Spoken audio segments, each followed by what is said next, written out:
एक बढ़िया शेफ की निशानी क्या होती है? वो बढ़िया खाना बनाता हो, है ना? और बढ़िया स्वादिष्ट खाना बनाने के लिए क्या जरूरी है? यही कि आपको उस डिश के सारे इंग्रेडिएंट्स सही अनुपात में पता हो। आपका ये जवाब भी सही है। लेकिन यदि कोई चाहता है कि वो बढ़िया खाना बना पाए तो उसको ये भी पता होना चाहिए कि उस डिश में कौन सी चीज बिल्कुल नहीं डालनी चाहिए।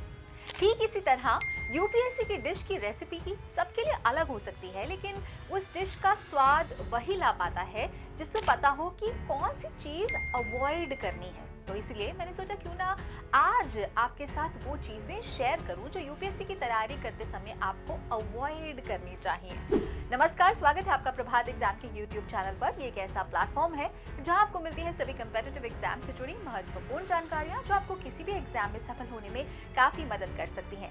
अगर आप हमारे यूट्यूब चैनल पर पहली बार आए हैं तो हमें लाइक और सब्सक्राइब जरूर कर लें और हमारे लेटेस्ट वीडियो सबसे पहले आप तक पहुंचे इसके लिए बेल आइकॉन को प्रेस करना ना भूलें। तो आइए शुरुआत करते हैं आज के वीडियो की, जो है आईएएस बनने के लिए क्या न पढ़ें। तो कई बार हम इसलिए सफलता से नहीं चूक जाते कि हमने मेहनत कम की थी, बल्कि हम इसलिए भी सफल नहीं हो पाते क्योंकि हम कुछ ज्यादा ही मेहनत कर लेते हैं।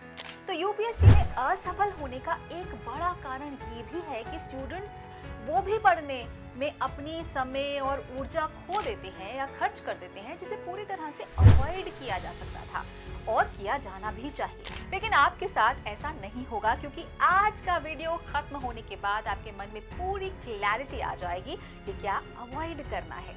तो आइए शुरुआत करते हैं।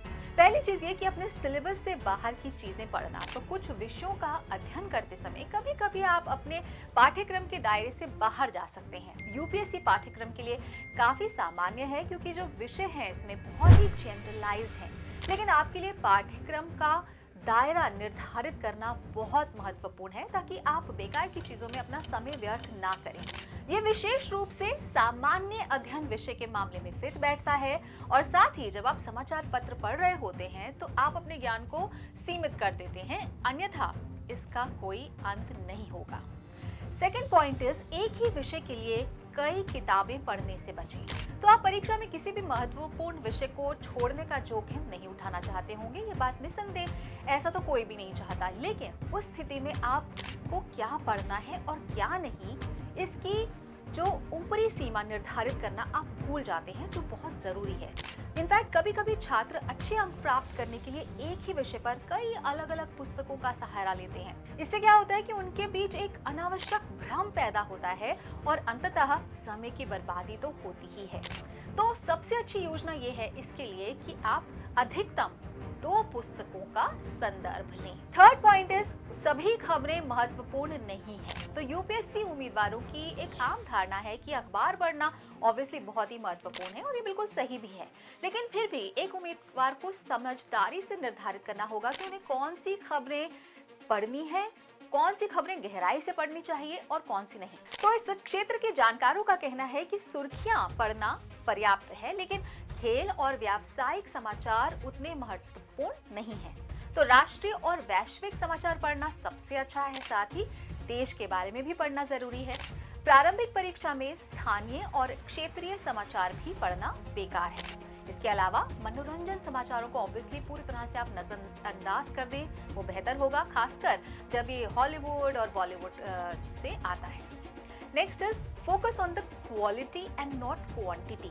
तो यूपीएससी जैसी प्रतियोगी परीक्षाओं में महत्वपूर्ण बात ये है जैसे कि आप पढ़ाई की गुणवत्ता, रिवीजन के लिए लगने वाला समय और मौलिक अवधारणाओं की स्पष्टता, ये चीजें सबसे महत्वपूर्ण है। तो विभिन्न स्रोतों से बहुत सारी जानकारी इकट्ठे करके विषय को जटिल नहीं बनाना चाहिए, बल्कि इसके बजाय आपको वैचारिक शिक्षा और सीमित अध्ययन सामग्री को प्राथमिकता देनी चाहिए। नेक्स्ट पॉइंट इज, प्राचीन और मध्यकालीन इतिहास पर ज्यादा ध्यान न दें। तो भारत का प्राचीन और मध्यकालीन इतिहास प्रारंभिक परीक्षाओं के लिहाज से तो बहुत महत्वपूर्ण नहीं है, इसीलिए इसे पढ़ने में बहुत ज्यादा टाइम वेस्ट ना करें।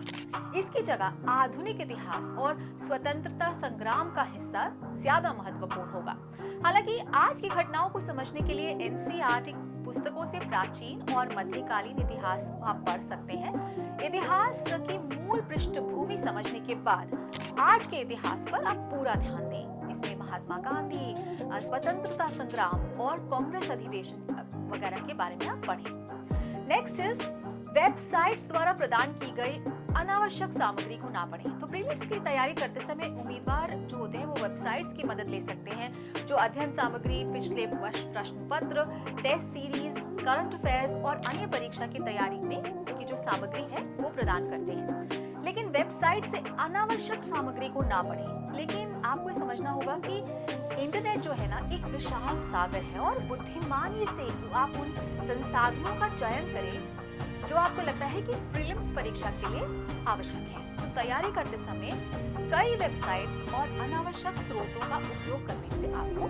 बचना होगा। तो दोस्तों, अगर आपको हमारा ये वीडियो पसंद आया हो तो अपने फ्रेंड्स के साथ भी इसे जरूर शेयर कर लें और अगर आपके पास हमारे लिए कोई सवाल है, सजेशन है, कमेंट बॉक्स में लिखकर हमें जरूर बता दें। तो जल्द ही आपसे फिर मुलाकात होगी एक नए टॉपिक पर एक नए वीडियो के साथ। देखते रहिए प्रभात एग्जाम। नमस्कार।